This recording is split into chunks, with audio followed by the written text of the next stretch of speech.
शिकवणी कादंबरी भाग 5 प्रकरण 41 रिझल्ट लेखन आणि सादरीकरण मंजिरी कारेकर। आज तेजू, आदी आणि मनू तिघेही टेन्शनमध्ये होते। आज रिझल्टचा दिवस होता। मार्क कमी पडले तर मग काही खैर नव्हती। मनूला तर जास्त भीती वाटत होती। एक पेपर तिला चांगलाच कठीण गेला होता। अनुआई, मला खूप भीती वाटते ग, मी फेल तर नाही ना होणार? मी फेल झाले तर मग दादा मला काही सोडत नाही। नाही ग बाळा, फेल कशाला होशील? चांगला अभ्यास केलाय तुम्ही तिघांनी, अनुआई त्यांना समजावत म्हणाली। ए मनू, जरा गप्प बस ना, तू स्वतः टेन्शन घेतेस आणि आम्हालाही टेन्शन देतेस, तिला ओरडत तेजू म्हणाली। रिझल्ट घ्यायला कॉलेजला तर जायचं होतं, पण आपल्या आधी तो रिझल्ट दादाला कळणार हे निश्चित। आधी आम्ही असं करू का, आम्ही दोघी घरीच थांबतो, तू जा कॉलेजला, रिझल्ट बघ आणि कळव आम्हाला, चालेल? तेजूने सुचवलं।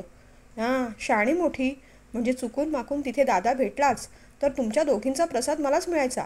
नको रे बाबा, उलट मीच माझ्या मित्राला माझा रिझल्ट बघायला सांगितलंय। अरे पण दादा चिडणार असेल, ओरडणार असेल तर तो कॉलेजमध्येही ओरडेल आणि घरीही ओरडेलच की, त्यात काय एवढं? जा बिंदास्त, तेजू म्हणाली। हो ना, मग तू जा की, आदी म्हणाला। नको रे, कॉलेजच्या मित्रमैत्रिणींसमोर ओरडा बसला की खूप इन्सल्ट होतो, वर्षभर कमवलेलं सगळं इम्प्रेशन डाऊन होऊन जातं, तेजू म्हणाली। बरं, तुम्ही आता फार इथे डिस्कस करत बसू नका, तुम्ही तिघेही कॉलेजला जायची तयारी करा। इथे बसून काथ्याकूट करून काही होणार नाही, आणि काळजी करू नका, शिस्तीच्या बाबतीत आणि अभ्यासाच्या बाबतीत स्ट्रिक्ट असला तरी तुमचा दादा म्हणजे काही हिटलर नव्हे, अनुआई म्हणाल्या। तिघेही निमूटपणे मग तयारी करायला गेले। मुलांच्या रिझल्टची अनुआईला पण काळजी वाटत होती, जास्त करून आदी आणि मनूच्या। ज्या प्रसंगातून ते दोघे गेले होते त्यातून ते सावरले हीच मोठी गोष्ट होती। अनुआईने काळजीनेच राघवला फोन केला। अरे राघव, मुलांना रिझल्टचं खूप टेन्शन आलंय रे, तू ओरडशील म्हणून कॉलेजमध्ये यायला भीती वाटतेय। मी काय म्हणते, रिझल्ट जसा असेल तसा असेल, त्यांना फार काही बोलू नकोस हां, आणि आता इतक्यात निघतीलच ते कॉलेजला। पलीकडून राघव काहीतरी म्हणाला। तयारी करून मुलं बाहेर निघणार तोच अनुआई म्हणाली। अरे थांबा रे, दादा म्हणाला तुम्ही कॉलेजला यायची गरज नाही, तोच लवकर निघालाय तुमचा रिझल्ट घेऊन। तिघांचे हातपाय थरथर कापू लागले। अनुआई आणि दादा दोघांनाही एकीकडे मुलांचं हसू येत होतं आणि दुसरीकडे त्यांची दयासुद्धा। राघव घरी येताच तिघेही आपापल्या रूममध्ये पळाले। राघवनेच तिघांना हाक मारली, तेजू, मनू, आदी बाहेर या। गुन्हेगारासारखे तिघे रांगेत येऊन उभे राहिले। राघव, जाऊ दे रे, यावर्षी मुलांना काही बोलू नकोस, काय असेल तो असेल रिझल्ट, दादा म्हणाले। असं कसं दादा, यांना असंच सोडून देऊ, चढ्या आवाजात राघव म्हणाला। तिघांच्या हृदयाचे ठोके वाढले। राघव त्यांच्या जवळ गेला, तिघांनाही जवळ घेतलं। रिझल्ट चांगला लागलाय, चला पार्टी करूया, आणि मग तिघांचा एकच गलका झाला। प्रकरण 42 लग्न। रिझल्ट लागला होता आणि आता पुढची मोहीम लग्नाची होती। मुलांचं कॉलेज सुरू व्हायला फक्त 15 दिवस बाकी होते। या 15 दिवसात लग्नाची सगळी तयारी, लग्न, पूजा, त्याच्यानंतर देवदर्शन आणि जमलंच तर हनीमून, असा सगळा भरगच्च कार्यक्रम होता। अनुआईला वेळोवेळी नंदिनी काकूंची आठवण होई, मदतीला कुणीतरी हवं होतं असं वाटत असे। कल्याणीची पण आठवण येई। शेवटी दादासाहेबांच्या मागे लागून राघवकडे कल्याणीचा विषय त्यांनी काढलाच। कल्याणीचं नाव ऐकताच राघव खूप भडकला। दादा, मी तुमचं कोणतंही म्हणणं टाळणार नाही, पण प्लीज या विषयावर पुन्हा चर्चा नको, कारण हा एक प्रश्न अनेक प्रॉब्लेम्सना बरोबर घेऊन येणार आहे। सध्या घरात जी धावपळ चालू आहे, अगोदरच जे प्रॉब्लेम्स आहेत त्यात आणखीन भर पडायला नको। दादासाहेबांना राघवचं म्हणणं पटत होतं, पण अनुआई मात्र खट्टू झाल्या। कल्याणी आली तर तिच्या मुलाला घेऊन येईल, तिचे मिस्टर कशाला येतील, आणि झाले तर असे काय प्रॉब्लेम होणार आहेत? पण जाऊ दे, उगीच सगळ्यांचा हिरमोड व्हायला नको, म्हणून मग त्याही गप्प बसल्या। लग्नाच्या 2 दिवस अगोदर सगळं बिऱ्हाड भाईमामांच्या घरी पोहोचलं। खरं तर जवळ एखादं हॉटेल घेऊनच राहावं असं राघवला वाटत होतं, पण भाईमामांचा एवढा आग्रह पडला की मग त्यांचं मन मोडवलं नाही। गावातली मंडळी मदतीला होतीच। घरासमोर मांडव टाकण्यात आला, जवळच्या नातेवाईकांना आमंत्रण दिलं। लग्नाआधीच एकमेकांना भेटायची ओढ असते, गप्पा कराव्याशा वाटतात, चोरून भेटावंसं वाटतं, पण तसं मैथिली आणि राघवच्या बाबतीत काहीही नव्हतं। शेवटच्या क्षणापर्यंत हे लग्न मोडलं तर बरंच आहे असंच दोघांना वाटत राहिलं, पण नियतीच्या मनात असं काही नव्हतं। त्यामुळे निर्विघ्नपणे दोघांचं लग्न पार पडलं आणि मैथिली आता सौ मैथिली राघव देशमुख झाली। प्रकरण 43 पाठवणी। पाठवणीच्या वेळेस बिचाऱ्या मैथिलीला खूप वाईट वाटत होतं। मामी आणि भाई मामासुद्धा भावूक झाले। भाई मामा लेकीला जवळ घेऊन बोलू लागले, मितू बेटा, मी तुला ओरडलो असेन, रागाने कधी काही बोललो असेन, तर मनात राग ठेवू नकोस, तू शहाणी व्हावीस, चांगली वागावीस याकरताच बोललो मी। सासरी सगळी मंडळी आपली आहे, सगळी मायेची माणसं आहे. त्यांना प्रेम दे, आदर कर. मुख्य म्हणजे राघवशी प्रेमाने आणि आदराने बोल ग. तिच्या डोक्यावरून हात फिरवत भाई मामा बोलत होते. मामीसुद्धा लेकीला पोटाशी धरून खूप रडल्या. भाई, वहिनी, काळजी करू नका हो. सून नाही, लेक नेतोय आम्ही. मैथिलीला तरी ते घर कुठे परकं आहे. सगळी तिचीच मायेची माणसं आहेत. तुम्हाला केव्हाही वाटलं तर हक्काने यायचं आणि लेकीला भेटायचं. अनुआई म्हणाल्या. हो ना, लेक सासरी जाताना दुःख काय असतं मी समजू शकतो. पण खरंच भाई, काळजी करू नका. मैथिली तिथे आनंदात राहील. दादासाहेब म्हणाले. दादासाहेब पुढे बोलू लागले. बरं, आता आम्हाला लवकर निघायला हवं, नाहीतर पोचायला उशीर होईल. उद्या परत पूजा आहे. तेव्हा आता लवकर बांध होऊ दे. आम्ही सगळे पुढच्या गाडीने जातो. नवरा नवरी मागच्या गाडीने येतील. पण मैथिलीचं आवरतच नव्हतं. घरच्यांची पहिली गाडी निघाली तरी मॅडम अजून रडतच होत्या. सगळ्या मैत्रिणींशी गळाभेट घेऊन झाली. रडून रडून त्यांचा निरोप घेऊन झाला. आईला मिठी मारून झाली. तेव्हाही रडण्याचा कार्यक्रम झाला. घरातल्या कुत्र्या मांजरांना भेटून झालं. त्यांच्याबरोबर रडून झालं. आता काय तर तिच्या टेडी बेअरला घेऊन बसली होती आणि रडत होती. वेळ पुढे पुढे सरकत होता. तसं राघवचा पेशंट संपू लागला होता. तो तिच्या खोलीत आला. पाहतो तर काय, अलोट गर्दी होती. शेजारी पाजारी, तिच्या मैत्रिणी, भाई मामा मामी. मी जरा आत येऊ का, त्याने विचारलं. अरे राघव, ये ना. आता तुझ्या बायकोला तूच समजाव बाबा. आम्ही थकलो, गमतीने भाई मामा म्हणाले. तुम्ही सगळे जरा बाहेर जाता का? मला मैथिलीशी काहीतरी बोलायचं आहे. तो म्हणाला. बरं असं म्हणत कोणी डोळे पुसत तिचा निरोप घेतला. कोणी तिला हलकेच चिडवू लागलं. हळूहळू गर्दी पांगली. आता कसा बरोबर आलाय मला मनवायला, असा विचार करत त्याला पाहून मैथिलीने मुद्दामच भिंतीकडे तोंड फिरवलं. हां, चला, उशीर होतोय. रडायचा उरलेला कार्यक्रम आपल्या घरी जाऊन करू. तो एवढं बोलला तरी ती ढिम्म हल्ली नाही. मैथिली, आता 3 म्हणायच्या आत उठली नाहीस ना तर? त्याला पुढचं काही बोलू न देता तिने पटकन विचारलं. तर काय, एकटाच जाशील? जा मग. त्याच्याबरोबर भांडताना तिला चांगलंच बळ आलं होतं. नाही ग, एकटा कसं जाऊ? आता आपलं लग्न झालंय, तेव्हा सगळ्यांसमोर तुला उचलून घेऊन जाईन हं, आणि गाडीत नेऊन ठेवीन, तो म्हणाला. तेवढी हिंमत? आलाय मोठा मला उचलून घेऊन जायला. ती पूर्ण बोलायच्या आधीच त्याने काउंटडाऊन सुरू केलं होतं. 1, 2, 3. मग मात्र तो थांबला नाही. तिला उचलण्यासाठी तो पटकन पुढे झाला. तिला हे अनपेक्षित होतं. ती जरा घाबरलीच. थांब, येते मी, असं म्हणत ती पटकन उठली. तू हो पुढे, मी आले, ती म्हणाली. ठीक आहे. आणि हो, येताना तुझ्या सर्टिफिकेटची फाईल पण बरोबर घे. आणि लवकर हां, आता मी गाडीत बसलो आहे. मग मात्र क्षणभरही तो थांबला नाही. सगळ्यांचा निरोप घेऊन तो थेट गाडीत जाऊन बसला. अगदी जगबुडी जरी झाली ना तरी हा आधी सर्टिफिकेट्स वाचवेल, मग स्वतःचे प्राण, मैथिली पुटपुटली. मैथिलीला गाडीत येऊन बसायला पुढची 15 मिनटं गेलीच. राघवने ड्रायव्हरला सांगितलं, आता मध्ये गाडी जास्त कुठे थांबवूच नकोस, सरळ घरीच. गाडी स्टार्ट झाली तेव्हा पुन्हा एकदा मैथिलीने हंबरडा फोडला आणि कितीतरी वेळ ती मुसमुसून रडत होती. त्यावेळेस राघवला तिचं जरा वाईटच वाटलं. तिला थोडा धीर द्यावा, समजवावं असं त्याला वाटलं. हे बघ, आता फार रडू नकोस, तुझे डोळे आणि डोकं दुखेल ना. त्याला वाटलेलं की ती काहीतरी उलटून बोलेल, पण ती बिचारी बोलायच्या मनस्थितीत नव्हती. तिला खरंच दुःख झालं होतं. मग तो म्हणाला, अगं एवढं काय रडायचं त्यात? आईबाबांची कधी आठवण झाली तर मला सांग, मी तुला घेऊन येईन हा इथे. आता शांत हो पाहू. त्याने मग अलगद तिच्या खांद्यावर हात टाकला. मग ती हळूहळू शांत झाली आणि त्याच्या खांद्यावरच तिला कधी झोप लागली ते तिला कळलं नाही. प्रकरण 44. गृहप्रवेश झाला त्या रात्री मैथिली तेजू मनूसोबत झोपली. रात्रभर गप्पांचा हसण्याचा आवाज येत होता. शेवटी उठायला उशीर झालाच. आई, 7 वाजले तरी अजून उठली नाही आहे ती. आत्ता गुरुजी येतील, मग पूजेला काय असंच पारोसं बसायचं? राघवने विचारलं. उठवते रे, काल प्रवासाने किती दमली आहे बिचारी. अनुआईंनी मैथिलीची बाजू घेत म्हटलं. आई, तू उगीच चुकीच्या गोष्टींसाठी तिची बाजू घेऊ नकोस हां. प्रवासाने कशाला दमायला? अख्खा प्रवासभर तर झोपली होती ती. रात्री आल्यानंतर त्या तिघी गप्पा मारत होत्या. रात्रभर हसण्या खिदळण्याचा आवाज येत होता. मनू आणि तेजू लहान आहेत, पण हिला कळायला नको, हिचं लग्न झालंय आता. टिपिकल नवऱ्यासारखा राघव बोलत होता. अरे हो राघव, लग्न होऊन 1 दिवसही झाला नाही अजून. लगेच कशी जबाबदार होईल ती? आणि तूही लगेचच नवरेगिरी करायला जाऊ नकोस हां. तिच्याशी बोलताना वागताना थोडं नरमाईने वागत जा. फार मोठी नाही आहे ती, आपल्या तेजूच्याच वयाची आहे, एवढं लक्षात ठेव. ती या घरात उळेपर्यंत तरी एवढा स्ट्रिक्ट वागू नकोस तिच्याशी. निदान भाई मामांचा आणि मामींचा तरी विचार कर. ती या घरात आनंदीच राहिली पाहिजे, हसत खेळत राहिली पाहिजे आणि ही जबाबदारी सर्वस्वी तुझी आहे.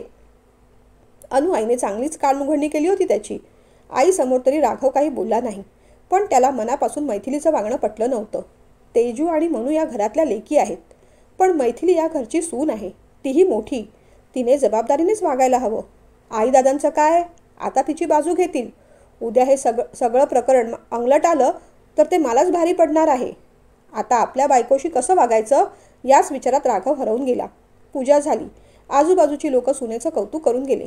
तेव्हा दादासाहेब म्हणाले, लग्न गावी झालं, पण आपल्याला इथे सुद्धा रिसेप्शन द्यावं लागेल. माझ्या ओळखीची मंडळी, राघवच्या कॉलेजचे मित्रमंडळी, सहकारी या सगळ्यांना सुद्धा पार्टी द्यावीच लागेल ना. राघव, एखादं लॉन पाहून आपण रिसेप्शन पण करूया. राघवला सुद्धा दादांचं म्हणणं पटलं, कारण ऑफिसच्या सहकार्यांनी, कर्मचाऱ्यांनी अभिनंदन करताना पार्टीसुद्धा मागितली होती. रात्रीचं जेवण झालं. आज मात्र मैथिली स्वतःहून उठली आणि आवराआवर करू लागली. आईच म्हणाल्या, अगं थोडे दिवस जाऊ दे, मग कामाला लाग. आत्ताचं सगळं काम मनू आणि तेजू उरकतील. हो मितूताई, तू बस, आम्ही पटकन आवरून आलो. मग रात्री आपण गप्पा गोष्टी करू. काल अर्धवट राहिलेली भूताची गोष्ट सांग तू आम्हाला. आम्ही आलोच, मनू म्हणाली. नाही या मनू, आज मैथिली तुमच्यासोबत झोपणार नाही. ती आज तिच्या आणि राघवच्या बेडरूममध्ये झोपेल. आणि हो, तिला आता वहिनी म्हणायचं, ताई नाही. किती वेळा सांगायचं? मैथिली, तेजू आणि मनू एकमेकींकडे पाहत राहिल्या. दादासाहेबांनी पण बरोबर आहे अशा अर्थाने मान हलवली आणि ते झोपायला निघून गेले. राघव मात्र उगीचच मोबाईलमध्ये मान खुपसून राहिला. प्रकरण 45 पहिली रात्र. मनू आणि तेजू किचनमध्ये गेल्या. त्यांच्या पाठोपाठ मैथिलीसुद्धा किचनमध्ये गेली. मी तुमच्याबरोबरच झोपणार आहे. तेजू, तू समजाव ना आईंना. मग तेजू आणि मनू विचारात पडल्या. तेजू म्हणाली, अगं मैथिली, मी आज समजावेन, पण उद्याचं काय? उद्या तर तुला दादाच्या खोलीत जावंच लागेल ना. अगं दादाचं बेडरूम आता तुमच्या दोघांचं झालं. उगीच आपण काहीतरी सांगायला जायचं आणि घरातले मोठे आपल्याला ओरडतील. नको बाई, या भानगडीत मी काही पडणार नाही. मनू, तू तरी. अगं मितूताई, सॉरी वहिनी, तुला कळत कसं नाही? आता तू दादाची बायको झालीस की नाही? तुला त्याच्याच खोलीत राहावं लागेल. अगं मैथिली मग त्या दोघींवर रागावली. जा मग, बोलूच नका माझ्याशी तुम्ही. बरं चल, आम्ही तुला रूमपर्यंत सोडायला येतो. तुला झोप येईपर्यंत तिथेच थांबतो. मग तर चालेल, तेजू म्हणाली. दोघी मग पाठराखीणीसारख्या मैथिलीला सोडायला राघवच्या रूममध्ये गेल्या. रूममध्ये राघव अगोदरच येऊन बसला होता. दादा, मैथिलीला झोप येईपर्यंत आम्ही इथे तिच्याबरोबर गप्पा मारू? मनूने विचारलं. काही नको, तुम्ही चला तुमच्या रूममध्ये. ही काय गप्पा मारायची वेळ आहे? 11 वाजून गेलेत. झोपा जा. त्यांना रूमच्या आत येऊ न देताच राघवने दोघींनाही झोपायला पिटाळलं. त्या बिचाऱ्या आल्या पावली परत गेल्या. मैथिली मात्र रूमच्या बाहेर तशीच उभी राहिली. तिचं हृदय धडधडत होतं. याआधीसुद्धा या घरी ती राहिली होती, पण राघवच्या रूममध्ये जाण्याचा फारसा कधी प्रश्न आलाच नव्हता. तू आत येणार आहेस की बाहेर तशीच थांबणार आहेस? त्याने विचारलं. आता आत जाण्याशिवाय पर्याय नाही असा विचार करून ती बोलून गेली. येते. मग चल, ये लवकर, मला झोप आली आहे. ती गुपचूप आत आली आणि समोरच्या खुर्चीवर जाऊन बसली. आता मराठी सिरियलमध्ये दाखवतात ना, तशी कुठेतरी सतरंजी शोधायची, ती जमिनीवर अंथरायची, चादरीची वळकटी करायची, उशी म्हणून ती डोक्याखाली घ्यायची आणि आपण आपल्या दुष्ट खडूस नवऱ्यासमोर किती बिचाऱ्या, किती गरीब, असहाय्य बायको आहोत असं दाखवायचं. हा असाच प्लॅन असेल ना तुझा? असं काही करायचं नाही. हा बेड पुरेसा मोठा आहे. 2 उशा, 2 चादरी आहेत. तेव्हा गुपचूपपणे त्या बाजूला झोपून जायचं आणि उद्यापासून जरा जबाबदारीने वागायचं. आता तू मॅरिड वुमन आहेस. ती त्याच्याकडे पाहत राहिली. त्याच्या वागण्याचं तिला आश्चर्य वाटलं. एक वेळ सूर्याची दाहकता कमी होईल, चंद्राची शीतलता कमी होईल, पण या माणसाचा खडूसपणा 1 मिलीग्रॅमने पण कमी होणार नाही. ती रागानेच त्याच्याकडे पाहू लागली. काय म्हणतोय मी? त्याने आवाज चढवल्यावर ती जरा दचकली. तो पुढे काही बोलणार त्याआधीच बेडच्या पलीकडच्या बाजूला ती गपचूप झोपून गेली. पहिली रात्र भीतीपेक्षा आश्चर्यातच गेली. प्रकरण 46 शिस्त. दुसऱ्या दिवशी राघव सवयीप्रमाणे लवकर उठला. बाजूला पाहिलं तर मैथिली शांत झोपली होती. त्याने तिच्या अंगावरचं पांघरूण नीट केलं. झोपेत किती निरागस आणि गुणी दिसते ही. अलगदपणे त्याने तिच्या डोक्यावरून हात फिरवला. हिला पण उठवावं का? नको, 2-4 दिवस जाऊ दे, मग बोलू हिच्याशी पुन्हा. आपण या घरच्या सून आहोत. लवकर उठून कामाला लागावं. आईला काय मदत हवी नको ते पाहावं. हे काय मी समजावून सांगायचं हिला? विचार करत तयारी करून राघव खाली गेला. तासाभरानंतर मैथिलीला जाग आली. डोळे उघडून पाहते तर काय, आपण कुठे आहो हे तिला आठवेच ना. नंतर कळलं की आपण राघवच्या बेडरूममध्ये आहोत. तिने चटकन डोळे मोठे केले आणि बाजूला पाहिलं. बाजूला तरी कुणी नव्हतं. ब्लँकेट चादरीची घडी करून ठेवली होती. म्हणजे हा बहुतेक तयार होऊन खाली गेला वाटतं. तिने घड्याळात पाहिलं. बाप रे, 6:15 झाले. आजही आपल्याला उठायला उशीरच झाला. दादा आणि अनुआई काय म्हणतील. पटापट तयार होत ती खाली आली. तिला सोडून बाकी सगळेजण डायनिंग टेबलवर बसले होते. अगं आलीस मैथिली, ये बस अशी इथे, दादा म्हणाले. राघवच्या बाजूला रिकामी खुर्ची होती. तिथे जाऊन ती बसली. बरं झालं आलीस, आता गरम गरम नाश्ता करायला मिळेल. बस मी चहा आणते हं, अनुआई असं म्हणाल्या आणि तेवढ्यात राघवने तिच्याकडे जळजळीत कटाक्ष टाकला. तिला त्याच्या नजरेची भीती वाटली. ती पटकन म्हणाली, नको आई, मी घेते माझा चहा. आणि सॉरी, आज उठायला उशीर झाला. उद्यापासून लवकर उठत जाईन. दादासाहेबांनी रिसेप्शनचा विषय काढला. दादासाहेबांनी लग्नाच्या रिसेप्शनसाठी लॉन बुक केला होता. राघव, तू तुझ्या मित्रमंडळींना, सहकार्यांना, कॉलेजमधल्या स्टाफला सगळ्यांना आमंत्रण दे. या रविवारी लॉन बुक केला आहे. बाकी सगळी फॉर्मॅलिटी झाली आहे. जेवणाचा मेन्यू काय ठरवायचा ते तू, मैथिली आणि आई बघून घ्या. अनुआईंना, मुलांना खूप आनंद झाला. आम्हाला रिसेप्शनसाठी चांगले ड्रेस हवेत, असं मुलं म्हणू लागली. अरे आत्ता तर लग्नात एवढी खरेदी केलीत ना, पुन्हा काय, अनुआई म्हणाल्या. असू दे गं, त्यांच्या भावाचं लग्न आहे. त्यांचा उत्साह दांडगा असायलाच हवा. मुलांनो घ्या रे, तुम्हाला जे काही हवं ते घ्या. अरे पण बिचाऱ्या नवरा नवरीला तरी विचारा, त्यांचीसुद्धा शॉपिंग असेलच की. दादासाहेब म्हणाले, नाही, माझी काही शॉपिंग वगैरे नाही. लग्नासाठी खूप कपडे घेतलेत, त्यातलाच एखादा घालीन मी. राघव म्हणाला, अरे पण मग निदान मैथिलीला मार्केटमध्ये घेऊन जा. एक चांगलं साडीचं दुकान बघ आणि तिला चांगली छान महागडी पार्टीला घालता येईल अशी डिझायनर साडी घेऊन दे, अनुआई म्हणाल्या. तिला तरी कशाला हवी साडी? लग्नाच्या वेळेस एवढ्या भरमसाठ साड्या घेतल्या होत्या, त्यातली घालेल की एखादी, कुचकटपणे राघव म्हणाला. अरे असू देत, बायकांना असते हौसमौस. तुला वेळ नसेल तर मी घेऊन जाईन. मैथिली ते सगळं ऐकत होती. ती पटकन म्हणाली, आई असू देत, माझ्याकडे आहेत भरपूर साड्या, त्यातली घालीन मी एखादी. पण बिचारीला वाईट वाटलं होतं. कुणाशी काही न बोलता ती गपचूपपणे स्वयंपाकघरात निघून गेली. प्रकरण 47 सरप्राईज. खरं तर राघवला हे रिसेप्शन नकोच होतं. 4 मोठी लोकं येणार, आपल्याला भेटणार आणि तेव्हाच मैथिलीच्या शिक्षणाचा विषय निघणार. मग आपण काय सांगायचं? पण आता जे आहे ते आहे. अपरिहार्य ते स्वीकार्य. रिसेप्शनच्या दिवशी तेजू आणि मनू मैथिलीच्या खोलीत आल्या. काय गं, कोणती साडी नेसणार आहेस? तेजूने विचारलं. खरं सांगू का, ठरवलंच नाही. सगळ्या साड्या आहेत त्या काठपदराच्या आहेत. डिझायनर एकही साडी नाही. त्यातल्या त्यात चांगली एखादी बघीन आणि घालीन, मैथिली म्हणाली. अनुआई म्हणतच होती की एखादी चांगली साडी घे, मग घ्यायचीच ना तेव्हा, मनू म्हणाली. अगं पण आपला दादा कसा बोलला पाहिलंच ना, काही गरज नाही म्हणून. बिचारीला किती वाईट वाटलं असेल, तेजूने म्हटलं. हो ना, कधी कधी अगदी खडूसपणेच वागतो तो, आदी म्हणाला. तेवढ्यात मागून राघव आला.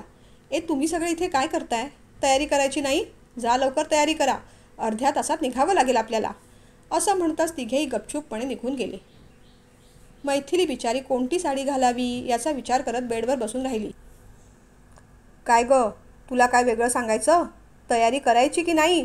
की रिसेप्शनला मी एकटाच उभा राहू? त्याने विचारलं. तुला कधी सरळ बोलता येतच नाही का माझ्याशी? तिने रागाने विचारलं. पण मी तुझ्याशी असं का बोलतो याचा कधी तू विचार करतेस का? राघवने लगेचच म्हटलं. का? एवढं काय घोडं मारलं मी तुझं? डोळ्यात पाणी आणत तिने म्हटलं. हेच तुझं वागणं मला आवडत नाही. नवऱ्याशी कधी प्रेमाने आदराने बोलणं माहीतच नाही तुला? इतक्या वेळ सांगूनसुद्धा अजूनही अरे तुरे करतेसच ना? कालच तुला म्हटलेलं, थोडं समजुतीने वाग, जबाबदारीने वाग. आता तू मॅरिड वुमन आहेस. मगासपासून सांगतोय तयारी करायला घे, पण अशी ढिम्म बसून आहेस, राघव म्हणाला. ती वैतागत उठली. सारखं काय मॅरिड वुमन म्हणतोस? आता काय मॅरिड वुमनचा पट्टा गळ्यात घालून फिरू का? मला काही बोलायचं नाही. मग ती तोंड धुवायला आत गेली. बाथरूमचा दरवाजा बाहेर नॉक करत राघव म्हणाला. तू कोणते कपडे घालणार आहेस ते मी बेडवर काढून ठेवले आहे. तेच कपडे घालायचे आणि तयारी करून लवकर बाहेर यायचं, समजलं? आता मात्र मैथिलीला रडू फुटलं. आपण काय पाळीव प्राणी आहोत? जिकडे तिकडे काय करायचं, कसं बघायचं, काय खायचं, काय खायचं नाही, हे सगळं हात सांगणार. तिने नळ मोठा केला आणि वाहणाऱ्या पाण्यात भरपूर रडून घेतलं. आपलं दुःख आपण कुणाला सांगायचं? इथे सगळी ह्याचीच माणसं. घरी आईबाबांना काही सांगायला जावं तर त्यांनीही आपल्यालाच ओरडून गप्प बसवायचं. उगीच लग्न केलं या माणसाशी. तिने आपले अश्रू पुसले, चेहरा पुसला आणि बाहेर आली. बेडवर पाहते तर एक बॅग ठेवली होती. तिने ती बॅग उघडून पाहिली आणि तिला एक गोड सरप्राईज मिळालं. हा तोच सोनेरी लेंगा होता जो लग्नाच्या खरेदीच्या वेळेस तिला आवडला होता. तिची कळी एकदम खुलली. आपण समजतो तेवढा खडूस नाही हा. दोन्ही ओंजळीत आपला चेहरा झाकून घेत ती चक्कपणे लाजली. प्रकरण 48. कौतुक. लेहंगा घालून ती तयार होऊन आली तर अगदी भावलीसारखी दिसत होती. अरे वा राघव, हे खरेदी करायला कधी गेला होतास? आईने विचारलं. अगं मुद्दामून वगैरे नाही गेलो, सहज दिसला म्हणून घेतला. म्हटलं असं हिला नवीन साडी घेतली नाही तेव्हा हा लेहंगा घ्यावा. अनु आई आणि दादांना आणि अर्थातच मुलांना सुद्धा खूप आनंद झाला. आज पहिल्यांदा लग्नानंतर मैथिली इतकी छान हसली होती हे पाहून सगळ्यांना बरं वाटलं. पार्टीमध्ये बरीच लोकं आली.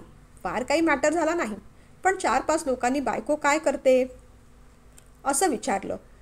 आता कॉलेजच्या ट्रस्टीची बायको साधी ग्रॅज्युएट पण नाही, ही गोष्ट गॉसिप करण्यासारखीच होती ना. पार्टी झाल्यानंतर मैथिली अगदी खुश होती. येणाऱ्या जाणाऱ्या सगळ्यांनी आवर्जून बायको किती सुंदर आहे अशा कॉम्प्लिमेंट्स दिल्या होत्या.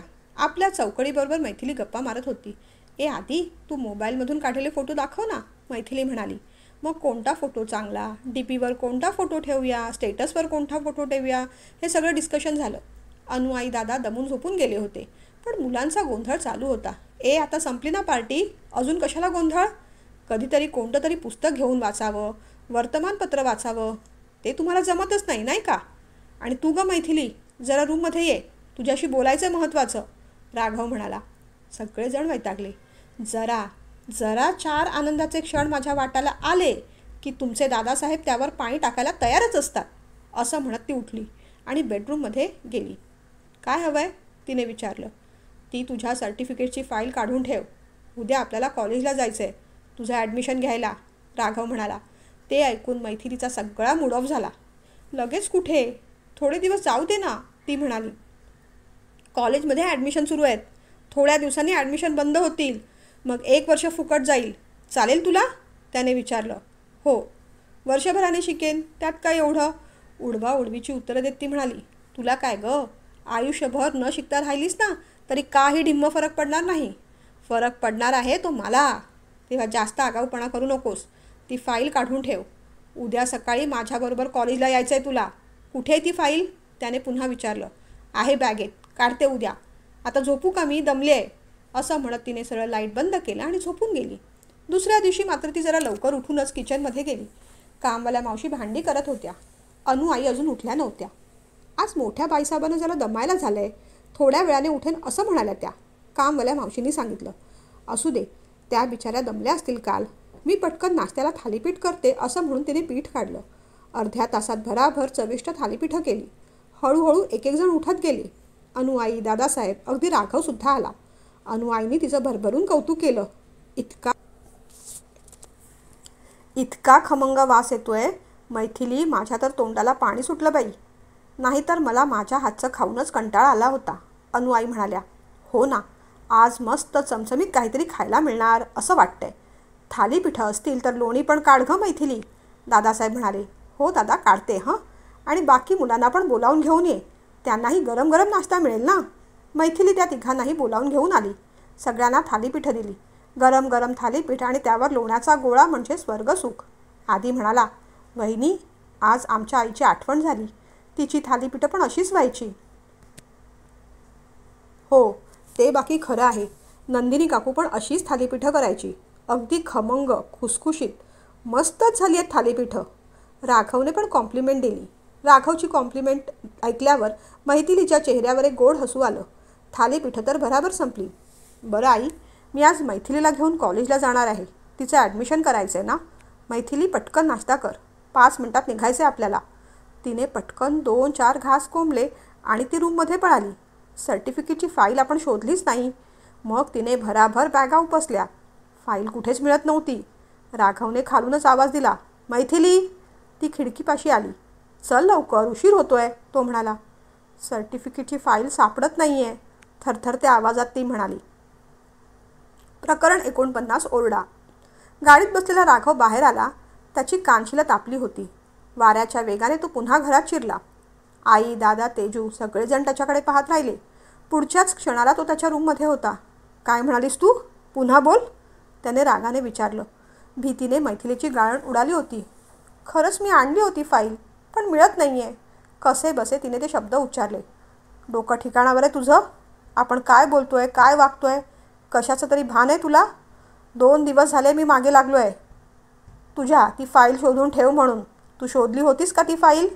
त्याचा आवाज आणि पारा दोन्ही चढला होता. एवढा कसला गोंधळ चालला हे पाहायला अनुआई आणि दादासुद्धा आले. काय विचारतोय मी? त्याने पुन्हा विचारलं. अरे झालंय काय राघव? एवढा का चिडलायस तिच्यावर? दादाने विचारलं. विचारा, तिलाच विचारा. कारण मी आता काही बोललो की मग ती अश्रू ढाळणार आणि मग तुम्हाला वाईट वाटणार आणि मग तुम्ही मलाच बोलणार, राघव म्हणाला. तू शांत हो, मी बोलतो तिच्याशी, दादा म्हणाले. तेजू, राघव दादासाठी थोडं पाणी घेऊन ये गं, अनुआईने सांगितलं. दादा मैथिलीच्या जवळ गेले. तिच्या खांद्यावर हात ठेवत म्हणाले, बेटा काय झालं? न घाबरता सांग बघू मला. दादांनी असं विचारताच एवढा वेळ रोखून धरलेला मैथिलीचा बाण एकदम फुटला. अगं अगं, रडते कशाला? आम्ही असताना कोणी तुझ्या केसालाही धक्का लावणार नाही. राघवकडे रागाने पाहत दादा म्हणाले. वा रे वा, म्हणजे चोराला सोडून तुम्ही संन्यासाला फाशी द्या, राघव म्हणाला. तेजूच्या हातातला पाण्याचा ग्लास त्याच्याकडे देत अनुआई म्हणाल्या. कोणी कुणाला फाशी देत नाही बरं. प्रॉब्लेम काय झालाय ते सांगितलंस तर तो सोडवता येईल. उगीच आरडाओरडा करून काही निष्पन्न होणार नाही. मैथिली, काय झालं? काही काळजी करू नकोस. जो काही प्रॉब्लेम असेल तो मी सोडवेन. मी तुला वचन देतो. मग तर झालं. दादांच्या बोलण्याने मैथिलीला खूप धीर आला. डोळे पुसून मग ती बोलू लागली. दादा, घरून येताना मी सर्टिफिकेटची फाईल बॅगेत टाकली होती, पण कोणत्या बॅगेत ठेवली ते आठवत नाही आणि आता मला ती मिळत नाही. एवढं बोलल्यावर ती पुन्हा रडू लागली. हत्तीच्या, एवढीशी गोष्ट, त्याच्यासाठी आपले एवढे अनमोल अश्रू कशाला घालवायचे? रडू नकोस, डोळे पुस आधी. तू ठेवली आहेस ना फाईल, तर मग इथेच कुठेतरी असेल, दादा म्हणाले. तेजू, जाग तू पण तिला फाईल शोधायला जरा मदत कर ना, अनुआईने सुचवलं. काही नको, ज्याने भरली आहे तोच शोधेल. आणि भरली आहे की नाही तिथूनच मला जरा शंका आहे. आधीच शिक्षणाचा उल्हास आणि त्यात आता फाल्गुन मास, राघव म्हणाला. राघव, तू जरा गप्पा राहतोस का? जिभेवर कारलं चोळून आलास का रे तू? अनुआई म्हणाल्या. खरंच सांगते दादा, मी आठवणीने फाईल घेतली होती, पण ती मला मिळत नाही आहे. कुठे गेली कुणास ठाऊक, पापड्यांची उघडझाप करत मैथिली म्हणाली. हो ना, त्या फाईलला पाय फुटले असतील. मग चालत चालत चालत ती कुठेतरी गेली असेल, नाही का? राघवने पुन्हा एकदा तिखट बाण सोडला. राघव, आता यापुढे तू एक शब्द जरी बोललास ना तर तुझा गाल आणि माझा हात असेल, शांतपणे दादा म्हणाले. राघवने मग आपले डोळे फिरवले, बोलला काहीच नाही. मैथिली, त्या सगळ्या बॅगा बेडवर ठेव पाहू. आपण एक एक गोष्ट काढून पाहू. हां. मैथिलीने सगळ्या बॅग्स वर ठेवल्या. 3ही बॅगा उपसून झाल्या, पण फाईल कशातच नव्हती. प्रकरण 50, खऱ्या गुन्हेगाराला शिक्षा. झालं ना समाधान दादा? फाईल एकतर हिने हरवली आहे किंवा मग ती तिच्याच घरी राहिली आहे. म्हणजे आता दोन्ही कंडिशनमध्ये काय? ॲडमिशन व्हायचं नाही. तेच तर तिला हवं होतं ना. तिला जर एवढी काळजी असली असती तर 2 दिवसांपूर्वीच ती फाईल तिने शोधून ठेवली असती. पण ठेवली का? नाही. तिला इंटरेस्ट कशात? कोणते कपडे घालायचे, त्याच्यावर मॅचिंग सँडल कोणते घालायचे, आणि वेळ मिळालाच तर मला उलट उत्तरं कशी द्यायची, माझी फजिती कशी करायची, हा सगळा हिचा दिनक्रम. मग त्यात तिला फाईल शोधायला कुठला वेळ मिळणार? फाईल नकोच मिळू दे. मग पहा मी काय करतो तिच्यासोबत. तिला पुन्हा माहेरी धाडणार अशीच, आणि फाईल मिळाल्याशिवाय यायचं नाही असं सांगणार आहे मी. राघवची अखंड गडबड चालू होती. 3ही बॅगा आता जवळपास उपसून झाल्या होत्या. फाईल कुठेही नाही आता सगळ्यांच्याच लक्षात आलं होतं. त्यामुळे तिला ओरडण्याचा राघवचा कॉन्फिडन्स जरा जास्तच वाढला होता. राघव, बास रे, किती ओरडतोयस? अरे फाईल मिळाली नाही तर ती तिच्या घरी असेल. आपण भाई मामांना पाठवायला सांगू. त्यात मोठी गोष्ट कोणती, दादांनी विचारलं. म्हणजे तेच ना, ही बेजबाबदार आहे सिद्ध होतंय की नाही? मग हिला काही शिक्षा मिळायला नको, राघवने विचारलं. अरे, शिक्षा मुद्दामून केलेल्या गोष्टीला दिली जाते, चुकून घडलेल्या गोष्टीला नाही. ती फाईल विसरली, ती गोष्ट चुकून घडली आहे, आणि तू जो आता बोलतोयस ती चूक मुद्दामून करतोयस. समजा फाईल मिळाली तर मग तुला कोणती रे शिक्षा द्यायची, दादांनी विचारलं. फाईल तर मिळणार नाही हे आता जवळजवळ स्पष्ट झालं होतं. त्यामुळे बिंदासपणे तो म्हणाला. फाईल मिळाली ना तर हिच्यासमोर नाक रगडीन मी, नाहीतर 100 उठाबशा काढीन. मग तू उठाबशा काढायला सुरुवात करच, कारण फाईल या बॅगेच्या साईड कप्प्यात आहे. साईड कप्पा पूर्णपणे उघडत दादांनी ती फाईल काढली आणि राघव समोर धरली. मैथिलीला खूप आनंद झाला. मी म्हटलेलं ना दादा की मी खरंच फाईल घेतली आहे, पण माझ्याबद्दल एवढा अविश्वास ठासून भरला आहे की करणार काय? आता झालं ना समाधान. दुसऱ्यांना मूर्ख ठरवता ठरवता कधीतरी आपल्याला पण तोंडावर पडावं लागतं. मैथिली रागाने बोलत होती. आई आणि दादा हसत होते. बरं, चला आता ॲडमिशन घ्यायला. ऑलरेडी खूप उशीर झाला आहे, राघव म्हणाला. असं कसं? तुझी शिक्षा अजून बाकी आहे. तिच्यासमोर नाक रगडणार आहेस की उठाबशा काढणार आहेस? काय गं मैथिली, याला काय शिक्षा द्यायची? दादाने विचारलं. राहू दे दादा, एवढी काही क्रूर नाही मी. माझ्यात माणुसकी अजून शिल्लक आहे, मैथिली म्हणाली. तरीही कठीण प्रसंगात बायकोला सपोर्ट न करता त्याने तुला एकटं पाडलंच की नाही? मग राघव, आता तू उठाबशाच काढ, दादा म्हणाले. अहो काहीतरीच काय, बरं दिसतं का ते? मुलं पण पाहतायत. तसं नको, सॉरी म्हण आणि विषय संपव, असं म्हणत अनुआईमध्ये पडल्या. मुळीच नाही. आज खरोखरच मैथिली फाईल विसरली असती तर तो तेवढ्याच नरमाईने वागला असता का तिच्याशी? नाही ना? मग चल रे, सुरू कर. मुलं वाकून वाकून आत पाहत होते. राघव दादा उठाबशा काढतो आहे हे पाहणं डोंबाऱ्याच्या खेळापेक्षा काही कमी इंटरेस्टिंग नव्हतं. न्याय बरोबर झाला होता. शिक्षा भोगून झाली होती.